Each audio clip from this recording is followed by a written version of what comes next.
Hey everybody, this is Kyle with Kyle's Project Cars. I know it's been a while since I posted a video, but been working a lot. But got some new stuff. Last time I drove the car, I took it out for a little bit, noticed it was leaking an insane amount of oil, and after some investigation, I figured out that it was from the valve cover. If you look right under here, where there's supposed to be a bolt for the valve cover, it is not there. It gets a little dark. So I went out and I bought these here GM Performance valve cover studs, little bolts, Chevy pattern on them.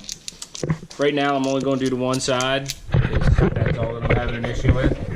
So I'm going to go ahead and get set up and pull this valve cover off, read the casting number, see what kind of heads we got on here to begin with, and then put these on.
Alright, so I got the valve cover off. You can see the casting number. I believe it's supposed to be 3998920, which when I look it up online, that particular head is for a 350. The issue I have with that now is that this is a true small block 400, like all the things have.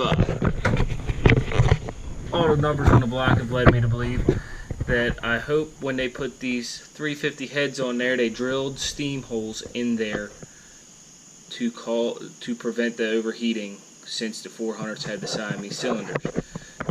Really only one way to find that out, and it's pull the heads off. I don't feel like getting into that right now. I'm going to run it, see what happens. I'm just going to go ahead and install these valve cover hold down studs. Alright, so these things are fairly simple to install. Just a threaded stud, Phillips end on the one so you can tighten it down. Just go ahead and stick it in.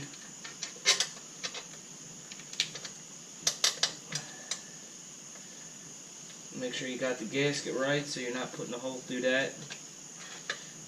Don't want to do that and have more oil leak out.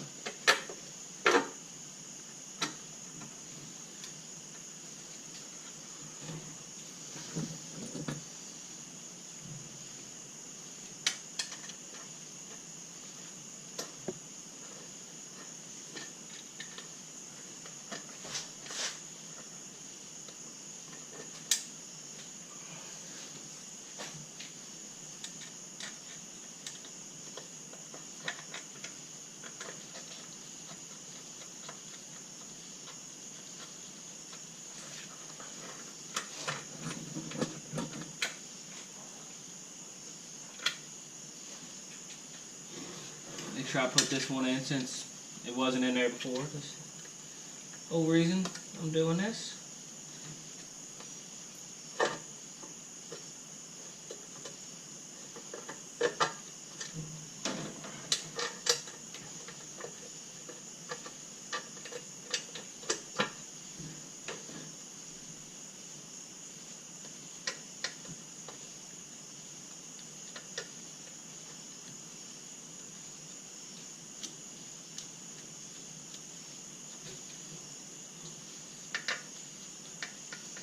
Pretty easy to install. They look fairly nice. I think they'll look good when I'm done, after I get the other side done after I get the other bugs worked out of this car. But one issue at a time, and eventually one day I will be finished with this project.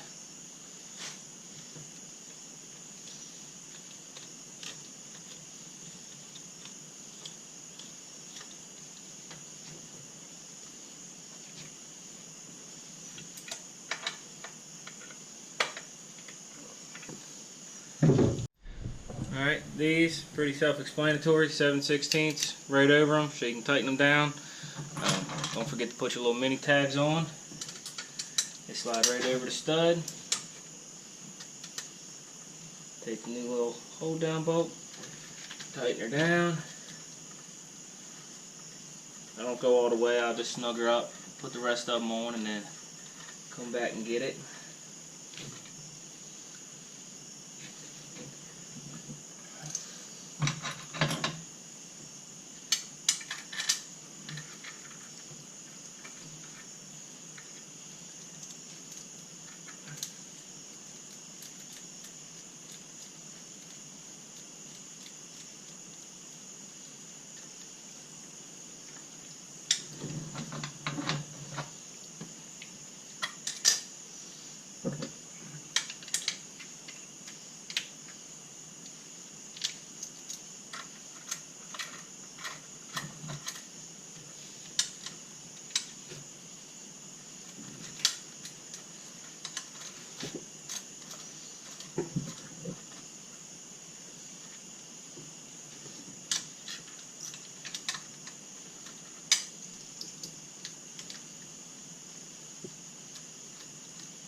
Alright, so when you got them all somewhat snug, I just like to go through,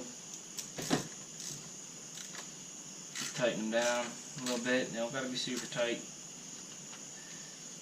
Don't know the exact torque specs, but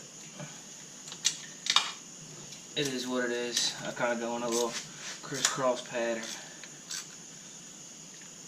Make sure it's all tightened down right.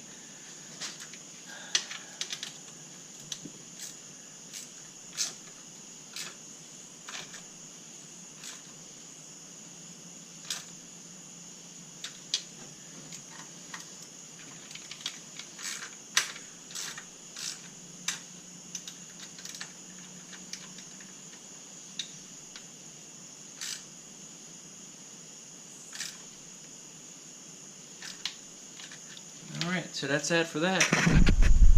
Alright, so another thing I did buy was a new dipstick. The one that was in there was just, it didn't seem to be fitting real well. So I just, while I was getting the valve cover hold downs, I just went and bought that. So I'm going to go ahead and put that in also.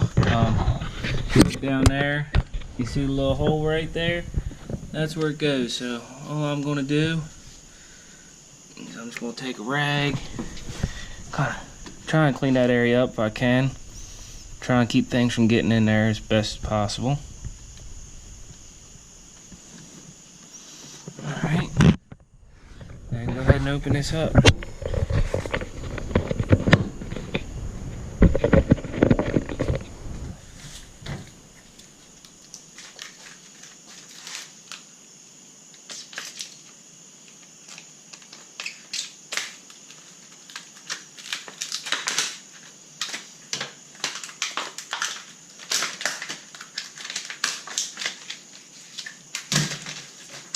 So, pretty self-explanatory, just a dipstick.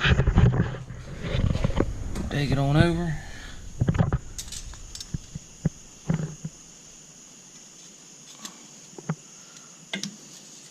Slide her on down. Make sure the seat's all the way in.